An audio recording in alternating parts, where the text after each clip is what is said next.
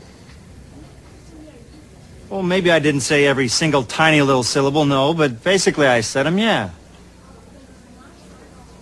Basically. All right, with that, that brings us to the after-action report. And this is the portion of the show we talk about what went well, what went poorly, and how to prepare for the next time. So here's after-action report for battle report number 12 of Hamejarr's Shame. And it ended up being a defeat for yours truly. Commander CheapSkate basically got his butt handed to him. So a couple of lessons that we learned. First of all, never underestimate the power of a good shooting phase. I mean, with all those cannons and bowmen as well as handgunners, and the Hellblaster volley gun, I mean, that sheer range of fire was actually pretty good. Originally, my opponent wanted to spread out her shots over the multiple units that we had, and basically I told her it's better to concentrate fire on your units, and, that way you could, take out one unit at a time. Maybe I shouldn't have taught her that, but you know what? It's a learning experience for her as well as for Warlord Ace, so it's good that they're learning quickly. So they concentrated fire on my people and just totally destroy stuff.